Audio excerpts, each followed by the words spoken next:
Assalamualaikum warahmatullahi wabarakatuh. Kembali lagi di channel yang masih gak jelas arahnya. Kali ini gue mau membahas dan merangkum alur cerita sebuah film superhero Indonesia yang kembali diangkat di layar lebar, yaitu film Wiro Sableng, Kapak Maut Naga Geni 212, yang mana film ini dibintangi aktor-aktor kawakan Indonesia seperti Vino G. Bastian sebagai Wiro, Yayan Ruhian sebagai Mahesa Birawa, Sherina Munaf sebagai Anggini, Faris Alfarizi sebagai Santiko atau Bujang Gila Tapak Sakti, dan Ruth Marini sebagai Sinto Gendeng, dan masih banyak lagi. Yang menarik dari film ini karena Indonesia bisa bekerja sama dengan 20th Century Fox, yang berarti film ini sudah masuk standar film Hollywood. Seperti apa rangkumannya? Tapi sebelumnya gue ingetin lagi ke kalian, kalau video ini mengandung spoiler, jadi yang belum nonton silahkan ditonton dulu ya. Kalau sudah, saatnya kita lanjut. Film diawali dengan diperlihatkan sekelompok pemberontak yang diketuai Mahesa Birawa sedang menyerang sebuah desa bernama Jatiwalu. Kemudian Mahesa Birawa sampai di sebuah rumah milik Rana Walang atau yang biasa dipanggil Raden, dan terjadilah pertempuran antara mereka. Anak Rana Walang bernama Wiro dan istrinya yang bernama Suci bersembunyi di rumah. Namun saat Rana Walang kalah, Suci memutuskan keluar untuk membantunya. Namun itu tak merubah apapun.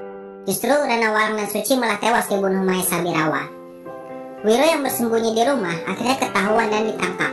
Kemudian rumah mereka dibakar. Dan saat Wiro akan dilempar ke api, tiba-tiba ada seorang wanita tua yang menyelamatkan dia. Dan dia adalah Sinto Gendeng. Singkat cerita, Wiro dilatih setiap hari oleh Sinto Gendeng di dalam hutan selama 17 tahun sampai dia dewasa. Semua jurus silat sudah diajarkan kepada Wiro. Namun ada satu yang masih harus bisa didapatkan oleh Wiro, yaitu Kapak Maut Naga Geni 212. Yang mana kapak ini bisa dimiliki jika memiliki hati yang bersih dan suci, dan juga atas keinginan kapaknya itu sendiri. Jadi ceritanya ini lebih kurang seperti awan Clinton miliknya Goku ya, yang mana awannya sendiri yang akan memilih siapa yang bisa menaikinya. Oke, lanjut ke cerita. Wiro memimpikan masa-masa kelam saat dia kecil, dan saat dia terbangun, dia melihat di dada dan telapak tangannya ada goresan menyerupai angka 212.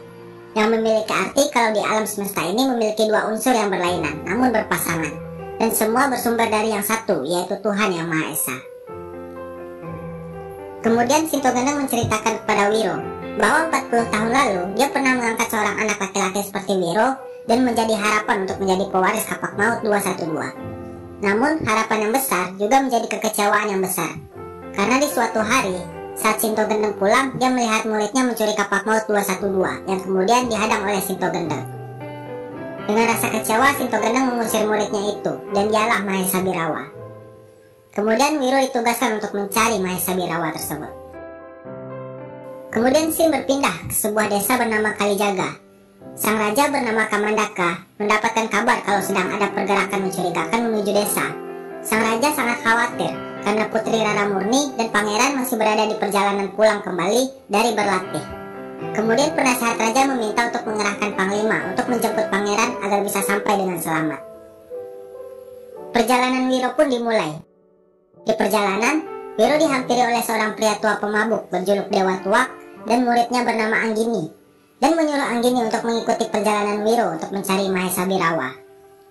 Kemudian Wiro sampai di sebuah warung makan. Dan tak lama, anak buah Mahesa Birawa bernama Kalimunding juga datang ke warung tersebut. Dan mendengar Kalimunding mengatakan nama Mahesa Birawa membuat Wiro Sableng menjadi kaget. Tak lama pangeran yang ternyata si Madun dan pasukannya juga sampai di warung tersebut, dan membuat Kalimunding dan pasukan pelindung pangeran terlibat pertarungan, yang akhirnya membuat Wiro ikut bertarung. Dan terjadilah pertarungan antara Wiro dan Kalimunding yang dimenangkan oleh Wiro. Sedangkan di sisi lain, pangeran dan Rara Murni berhasil kabur menggunakan kuda. Namun salah seorang anak buah Kalimunding terus mengejar mereka.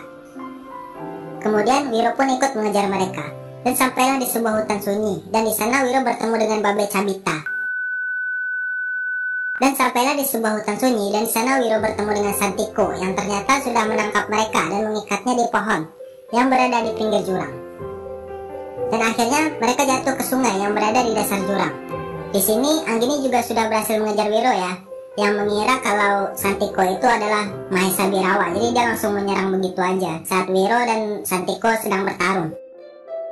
Sedangkan di sisi lain, sang pangeran tertangkap oleh anak buah Kalimunding. Sedangkan di markas Mahesa Birawa, Mahesa Birawa ingin mensabotase dan menghancurkan kerajaan yang ternyata dibantu oleh orang dalam dari kerajaan. Dia adalah panglima kerajaan yang diutus penasehat untuk menjemput pangeran. Yang kemudian terjadi perselisihan dengan anak buah Mahesa lainnya bernama Ki Pranalewu. Gue nggak tahu namanya sih. Kalimunding kembali ke markas dan mengadukan keberadaan seorang pendekar kapak maut naga geni bernama Wiro dan membuat Mahesa Birawa terkejut. Kemudian Mahesa menyuruh salah seorang anak buahnya untuk mencari keberadaan Wiro. Kemudian scene kembali berpindah ke Wiro yang tiba-tiba didatangi oleh seorang wanita yang bernama Bidadari Angin Timur, yang mengatakan kalau Wiro harus menyelamatkan negeri ini dari pertumpahan darah karena pendekar golongan hitam dipimpin oleh Mahesa Birawa, yang mana ini menjadi keterkaitan dengan Wiro Sableng. Akhirnya mereka kembali berkumpul dan melanjutkan perjalanan. Dan akhirnya mereka bertemu dengan pangeran yang menjadi sandera untuk tebusan kepada raja. Namun saat ingin membebaskan sang pangeran, mereka dihadang oleh anak buah Mahesa yang bisa menghipnotis mereka dengan racun. Kemudian Wiro disadarkan Anggini dan meniup kapak maut sehingga sang musuh menjadi ketahuan. Di sini efek pertarungannya keren banget sih. Gua mikir ini udah kualitas Hollywood banget sih. Kemudian Wiro dan teman-temannya berhasil mengalahkan anak buah Mahesa dan berhasil menyelamatkan pangeran. Kemudian mereka melanjutkan perjalanan dan saat sampai di Jatiwalu, mereka melihat desa sudah hangus dan rata dengan tanah. Kemudian di kerajaan, sang raja pergi menemui Mahesa Birawa dengan kawalan penuh sambil membawa emas untuk tebusan sang pangeran. Namun ternyata pangeran tidak berada di sana. Justru panglima kerajaan yang berkhianat yang berada di sana, dan itu membuat sang raja marah dan akhirnya terjadi pertempuran antara pasukan kerajaan dan anak buah dari Mahesa Birawa. Tak lama kemudian Wiro Sableng dan teman-temannya juga sampai di sana dan langsung dihadang oleh Birawa sendiri. Dan terjadilah pertarungan sengit antara Wiro dan Birawa. Namun tim Wiro dan pasukan kerajaan mengalami kekalahan. Putri Raramurni pun tewas saat ingin menyelamatkan Anggini, yang akhirnya membuat mereka harus mundur dari pertempuran. Dan Wiro pun sekarat karena racun dari pukulan Mahesa Birawa. Di saat raja tidak berada di tempat, sang penasehat pun ternyata juga berkhianat dan mencoba melengsarkan kekuasaan raja dengan menangkap permaisuri. Akhirnya kerajaan pun dapat dikuasai oleh Mahesa Birawa dan tahta kerajaan menjadi milik penasehat raja yang berkhianat, yang mana dia adalah adik dari sang raja Kamandaka itu sendiri. Setelah merasa baikan, Wiro dan tim bersama raja dan pasukannya yang selamat mulai memikirkan taktik untuk menerobos dan menyerang balik kerajaan yang sudah dikuasai Mahesa Birawa dan pasukannya saat merayakan pesta kemenangan mereka. Anggini berperan sebagai orang yang menaklukkan para pasukan yang berjaga di gerbang, sedangkan Wiro dan Santiko menyamar menjadi penari topeng yang akan menghibur sang raja, dan pasukan yang lain menghabisi sisanya agar mereka bisa menuju ke singgasana. Namun Wiro dan Santiko akhirnya ketahuan, yang akhirnya mereka harus kabur dari pasukan Mahesa Birawa yang jumlahnya lebih banyak. Dan akhirnya satu persatu prajurit Mahesa dapat dikalahkan Wiro Sableng dan berhasil menyelamatkan permaisuri. Kemudian mereka langsung mencari Mahesa dan yang lain ke singgasana. Dan mereka satu persatu menemukan musuh yang seimbang. Santiko bertarung melawan prajurit cambuk api. Dewa Tuak yang kebetulan datang juga bertarung melawan anak buah Mahesa yang lain. Anggini melawan Ki Pranalewu yang akhirnya dapat dikalahkan semua. Dan mereka berhasil masuk ke singgasana. Raja Kamandaka langsung mengejar adiknya Borkowali. Sedangkan Wiro harus bertarung 1 lawan 2 dengan Mahesa dan Kalimunding. Raja Kamandaka berhasil mengalahkan adiknya Borkowali, sedangkan Wiro Sableng akhirnya berhasil mengalahkan Kalimunding dan membuat Mahesa menjadi was-was.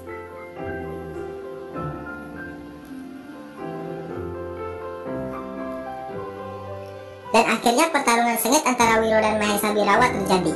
Pada awalnya, berkali-kali Wiro dengan mudah dapat dikalahkan Mahesa. Namun saat Mahesa ingin mengakhiri pertarungan dengan pukulan mautnya, kapak naga geni menyelamatkan Wiro.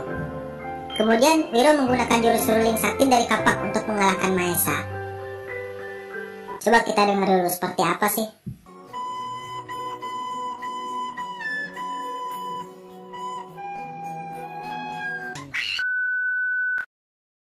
Karena Wiro Sableng berhasil memberikan feedback, Mahesa menjadi semakin marah. Dan berkali-kali Wiro mencoba namun tetap kalah. Akhirnya Anggini dan Santiko datang untuk membantu Wiro. Dan dengan sekali tebasan, Mahesa pun tewas di tangan Wiro. Dan akhirnya Wiro, Anggini, dan Santiko melanjutkan perjalanan mereka. Dan di tengah jalan jalan, mereka pun berpisah untuk melanjutkan misi mereka masing-masing. Dan film pun selesai. Oke, itulah rangkuman alur cerita film Wiro Sableng yang tayang di tahun 2018 lalu. Bagaimana menurut kalian? Kalau menurut gua, film-film Indonesia udah bisa diakui dunia kalau dilihat dari segi cerita, visual, dan efeknya. Oh ya, di akhir film ada sedikit kredit yang menceritakan kalau Mahesa Birawa ternyata masih hidup dan menyuruh muridnya untuk menguasai kitab wasiat iblis. Dan apakah Wiro Sableng akan mendapatkan sequel? Kita nantikan saja gimana ke depannya.